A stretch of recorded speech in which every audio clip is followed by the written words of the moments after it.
Good morning and welcome back to another empowering episode of Live Without Limits.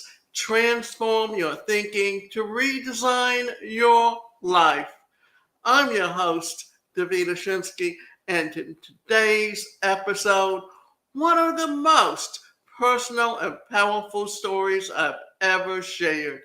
And the title of today's show is From Silence to Strength: My Journey with a Disability, Trauma, and Entrepreneurship. This is the story of how I grew up in a world that didn't recognize, understand, or support people like me. A world where disability wasn't just misunderstood, it was ignored. A time before accessibility laws, before inclusion was a conversation, and before people like me were seen as capable of leading, building, or succeeding. But it's not just a story about challenges, it's about transformation. It's about how I survived a toxic family environment, how I faced rejection after rejection in the workforce, and how I turned pain into power by starting my own business and reclaiming my voice. So if you've ever felt overlooked, underestimated, or like the odds are stacked against you, this episode is for you. Now, one of the reasons why this is so important to talk about is that we see a government cutting services to people with disabilities who need it the most. And when someone says, go and get a job, what happens when you can't find that job because no one's willing to give you the chance?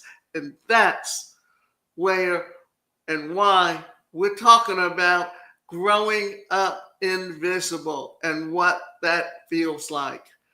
I was born into a world that simply didn't accommodate different people long before the Americans with Disabilities Act, where there were ramps, no inclusive classrooms, no legal right to participate, and no expectations for people like me to thrive. And while the world outside my door was physically inaccessible, the world inside my home was emotionally unsafe. I grew up in a toxic family that didn't offer support or encouragement. I wasn't seen as someone with dreams or potential. I was seen as a burden. That kind of emotional neglect is subtle, but it's devastating. It seeps into your spirit and convinces you that you're not enough, that your voice doesn't matter, that you have to shrink to survive. And for a long time, I believed it. And this is what happened in my family. You got to remember, this is why I always say that when people don't get the help they need, or when there's miscommunication within a family, there's a breakdown in the family. My father came from a home where there was a lot of physical abuse. My mother came from a home where there was a lot of emotional and psychological abuse. So what did they do? These were two people that hooked up and brought those same behaviors into the home. Theirs was more of a marriage of convenience. My mother wanted financial support, and my father needed someone that was a hostess. And that's what their relationship was based on. And my mother continued to do the things that was done in her home. I grew up being told, you can't live on your own. You can't think for yourself. You're going to fail. And you know what? When you tell me I can't do something, that's like waving a red flag in front of me. And that's because my behavior pattern was to be very outgoing. And that was the saving grace of my success, is the fact that I was able to get beyond it. And when I couldn't get in the home, I found people who could give it to me. So have you ever received the messages through words, actions, or silence that you didn't matter? How has that shaped the way you see yourself? Because this is how you react to the world around you. The struggle to be seen. I poured myself into education. I believe that if I worked hard, if I developed skills, if I proved myself, I'd be seen, I'd be valued, and I'd finally belong. But when I entered the job market, reality hit. Interview after interview, rejection after rejection, not because I wasn't capable, but because of assumptions. People saw my disability before they saw my talent. They judged me not on what I could do, but on what they believed I could do. It wasn't just the no's that hurt, it was the feeling of being dismissed before I had a chance to show who I really was. But through it all, I held on to a quiet fire inside of me, a belief that I didn't need anyone else's approval to succeed. I realized I didn't need permission to be powerful. I only needed to give myself that permission. Now, one of the things that I found through a lot of hit and miss was that I always had within me the idea of being my own business, having my own business, which I did, but I did it because I was forced to. Had I had the choice, I would have worked long enough to build up some financial security to put into my business. Because when I started my business as a speaker and trainer in the HR industry, you had to put together a media kit. That meant you had to either have someone and pay them to come in and film you doing a presentation, or you had to put together a package on the different types of programs that you sold.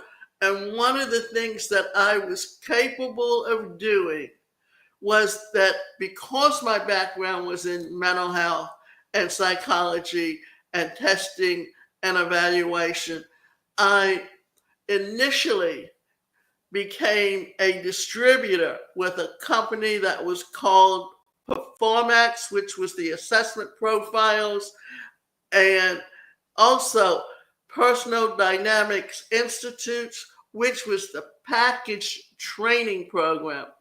Those two companies eventually merged, and then they were bought out by Carlson companies and was called their learning division. And they helped you with putting together a sales package, but it was up to you. But one of the things that allowed me to do was go to the corporations, and contract with them to do train-the-trainer sessions and sell them these assessment profiles, which brought in the income. And if I had been able to put together that media kit to go to the associations, to become one of their speakers in their breakout sessions, or their keynote speaker. So that's where I found most of my success, but I really built up and expanded it once the internet came into existence, because then it allowed me to put together a website. Because if you had a package and you had to have them printed up and you print up certain dates, what if those dates changed? Well, then you had to go in and throw out all the materials you paid for and have them reprinted up to make the change. Today, all you have to do is go on your website, put up what those events are and the dates and when and the times, and then when they change everything. So remember, it's up to you to understand exactly what it is that you're capable of and prove it and work on it.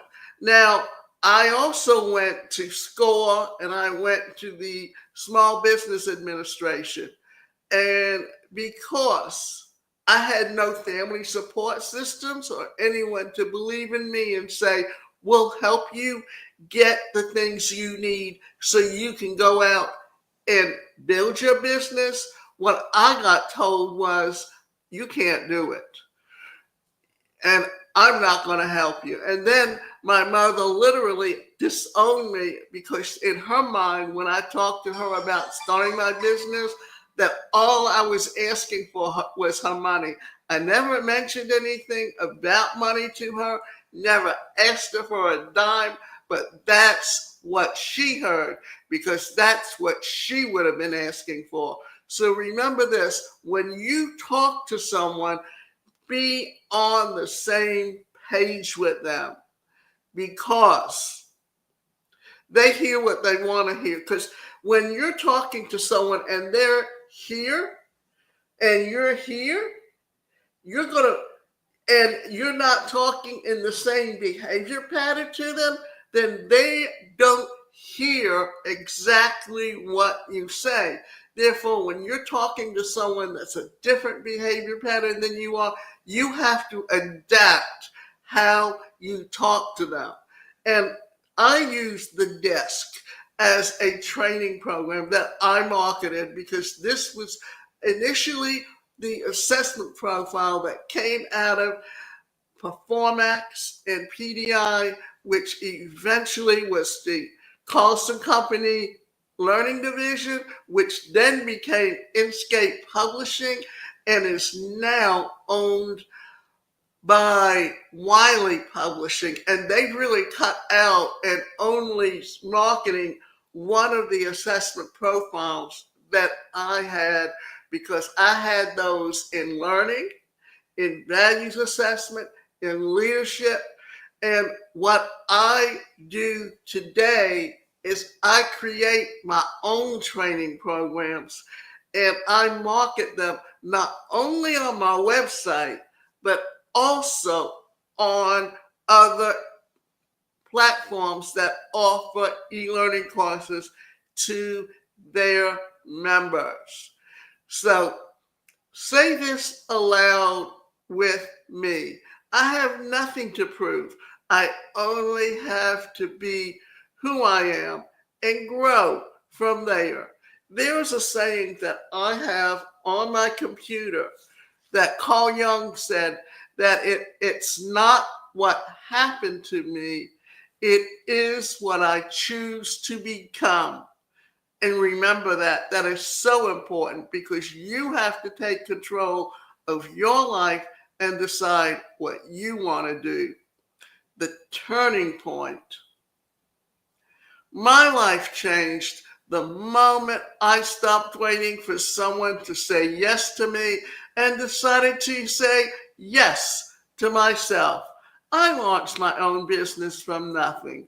No funding, no connections, no blueprint, just passion, resilience, and a deep knowing that I had value to the world that it had yet to recognize.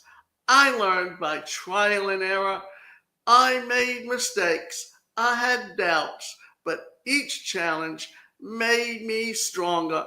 And with every small win, I reclaimed a piece of that voice that had been silenced for years. What once felt like my greatest obstacle, my disability, became the foundation of my mission and message. What part of your story are you still waiting for someone else to validate? What would happen if you stopped waiting and gave yourself the validation to move forward? One of the things that I have also done is that I've also been very much a part of the disability advocacy community, where I actually was a part of the team. And let's back up and say this, that when Atlanta bid for the Olympics, they refused to bid for the Paralympics. At that time, these two events were bid for separately. And then I was part of the team that was headed by Helena Shepherd and the Shepherd Spinal Cord Clinic to bring the Paralympics to Atlanta. And it followed by 2 weeks. It still follows by 2 weeks. But the head of the IOC in 1996 believed in the Paralympics enough that he went in and he changed the bylaws to say that any host country that was bidding for the Olympics was automatically also bidding for the Paralympics and had to prepare for both. So when the Olympics went to the UK in 2000, they had to prepare for both. And one of the things is, even though the Olympics is broadcast today, even though it's on the streaming networks, if you know where to go, you can watch the Paralympics. And remember this, the Olympians that take part in the Paralympics train just as hard as the athletes who train for the Olympics. So now we're going to talk into the mindset shift, because this is very, very powerful. Understanding where and how to see yourself, and this also comes from the messaging that you hear. Because when you look at transactional analysis, it looks at the parent, the adult, and the child. The child says, I want. The adult says, I'm able to. And the parent says, you should. And those things that adults and peers say to us that tell us we should do, or how to think about ourselves, those become the things that you hear over and over in your head because you've internalized it. Therefore, you have to decide whether or not you are going to reprogram your thinking. And if you think of the laws of attraction, that's what the laws of attraction is talking about. How to use affirmations to retrain your thoughts. Because when you put out negative energy, you get negative energy back. But if you're putting out good, strong, positive energy, that's what's going to come back to you. So the most powerful transformation wasn't what I built, it was how I thought. And this was why I went into psychology, mental health, and rehabilitation counseling. And rehabilitation counseling is counseling for people with disabilities on employment. That's where my skills come from and how I can work as both a career and life coach, because I not only trained in those modalities like transactional analysis and psychodrama, but I also took certification to become a career coach and a life coach and work with people. And if you look at my courses that I offer, many of them deal with entrepreneurship and mindset and thought processes and how to retrain your thinking so that you can overcome obstacles that were placed in you, often by the things you heard and the things that you've told yourself. So I stopped seeing my disability as a limitation and started seeing it as a source of strength. I taught myself perseverance. It gave me empathy. It pushed me to become resourceful and innovative. Too often, we wait for a big dramatic moment to signal change, but mindset shifts usually happen in quiet moments.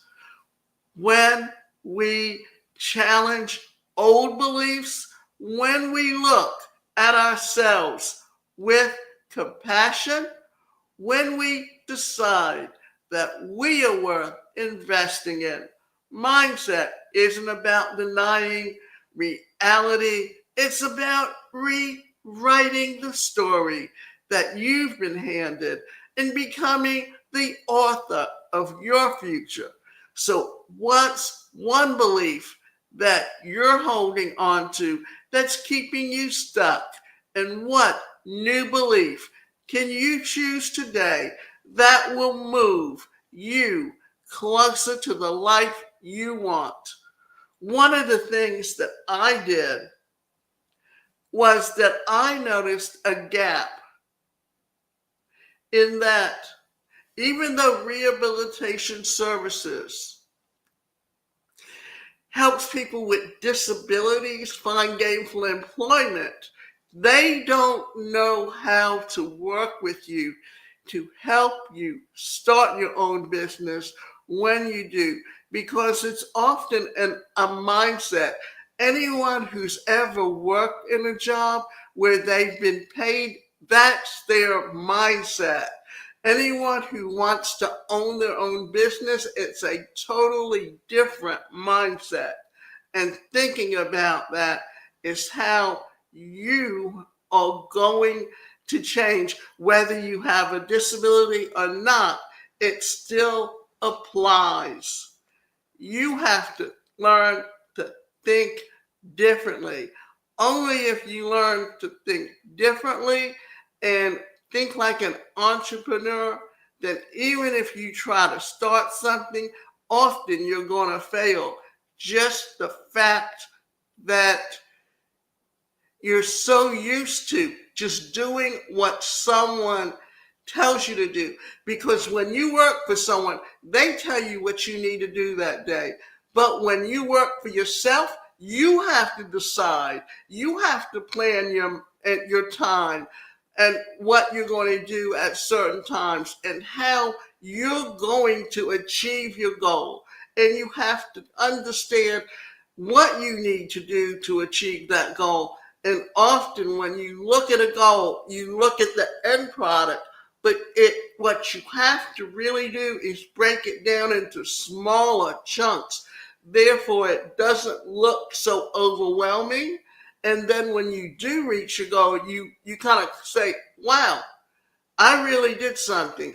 But it's because you broke it down into smaller chunks and you had success along the way.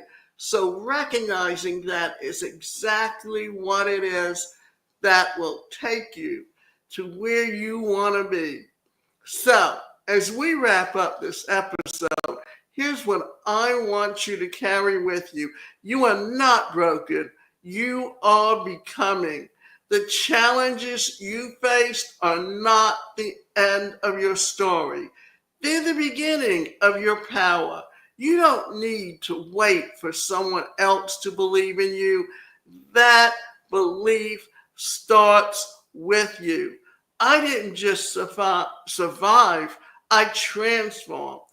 And so can you.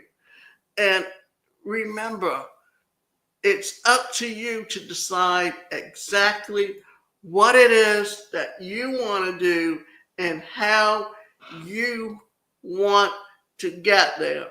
And I guess I'm going to finish up by telling you a little story of my journey to where I am today.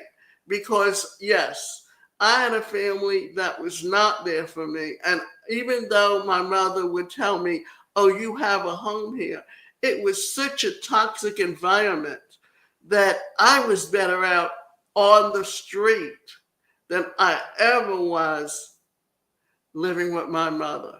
But I knew but whereas many a times people end up on the street because they don't know what to do, even when they get there, they don't know how to get out of it.